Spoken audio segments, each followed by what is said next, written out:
भगवान गौतम बुद्ध को विश्व के प्राचीनतम धर्मों में एक बौद्ध धर्म का प्रवर्तक माना गया है। उनके अनमोल विचारों से जीवन की दशा और दिशा बदल जाती है और नई प्रेरणा मिलती है। लोग उनके उपदेशों और विचारों को ग्रहण कर उसका पालन करते हैं। लेकिन गौतम बुद्ध के कई विचारों में एक है 4 पति पत्नी होने से जुड़े विचार, जिसे जानकर आप चकित रह जाएंगे। गौतम बुद्ध के अनुसार हर पुरुष की 4 पत्नियां और हर स्त्री के 4 पति होने चाहिए।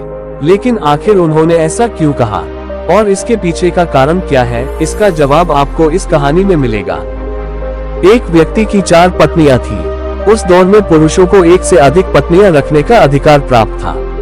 व्यक्ति का जीवन अपनी पत्नियों के साथ अच्छा चल रहा था, लेकिन कुछ समय बाद व्यक्ति शारीरिक परेशानियों से घिर गया और काफी बीमार पड़ गया। बीमारी इतनी जटिल थी कि ठीक होने के बजाय दिन ब दिन स्थिति खराब होती जा रही थी। अपनी हालत देख व्यक्ति को ये समझ आ गया था कि उसकी मृत्यु का समय नजदीक है। इसे लेकर वह उदास रहने लगा। पहली पत्नी का जवाब। एक दिन उसने पहली पत्नी से कहा, प्रिय, मेरी मृत्यु नजदीक है। मैं जल्द ही अपने शरीर का त्याग कर संसार से मुक्त हो जाऊंगा, लेकिन मैं अकेले नहीं जाना चाहता हूँ। मैंने हमेशा तुमसे प्रेम किया और आज भी करता हूँ। क्या तुम मेरे मृत्यु के बाद मेरे साथ चलोगी? ये सुनते ही पत्नी खामोश हो गई और अंत में उसने हिम्मत जुटाते हुए पति से कहा, स्वामी, मैं जानती हूँ कि आप मुझसे बहुत प्रेम करते हैं और मैं भी आपसे उतना ही प्रेम करती हूँ, लेकिन आपकी मृत्यु के साथ हमारे अलग होने का भी समय आ गया है। ये कहते हुए पहली पत्नी ने मृत्यु के बाद उसके साथ चलने से इनकार कर दिया।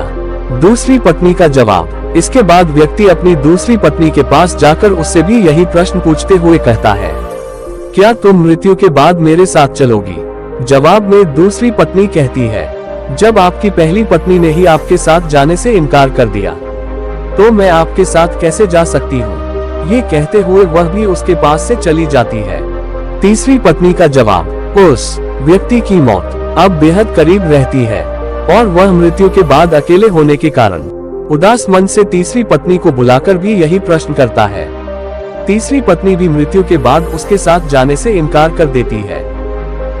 चौथी पत्नी का जवाब। मृत्यु को और करीब पाकर अब उस व्यक्ति की सारी उम्मीदें खत्म हो चुकी होती है और अंत में वह अपनी चौथी पत्नी को बुलाता है और हिम्मत जुटाकर वही प्रश्न पूछता है जो उसने अपनी 3 पत्नियों से पूछे थे। व्यक्ति कहता है, मैं मरने के बाद जहाँ भी जाऊंगा, क्या तुम भी मेरे साथ वहाँ चलोगी? तब चौथी पत्नी कहती है, स्वामी, मैं आपके साथ जरूर चलूंगी। आप जहाँ भी जाएंगे मैं भी आपके साथ चलूंगी और आपका साथ दूंगी, क्योंकि मैं खुद भी आपसे दूर नहीं रह सकती। कहानी को सुनाते हुए गौतम बुद्ध अंत में कहते हैं, हर पुरुष और महिला के पास 4 पत्नियां और 4 पति जरूर होने चाहिए। यह इसलिए क्योंकि उसे भी चौथी बार में हाँ सुनने को मिले।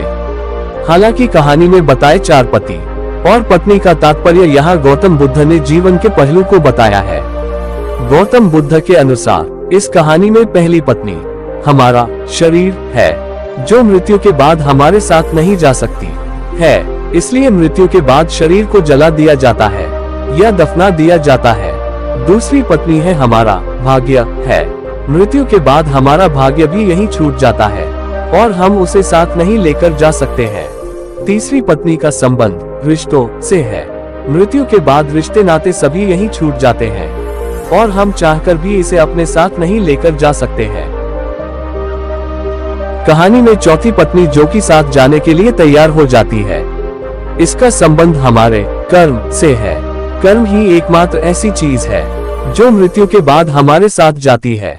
कर्म ही वह चीज है जिससे हमारे पाप पुण्य का लेखा जोखा होता है और मृत्यु के बाद हमारी आत्मा को स्वर्ग या नरक की प्राप्ति होती है।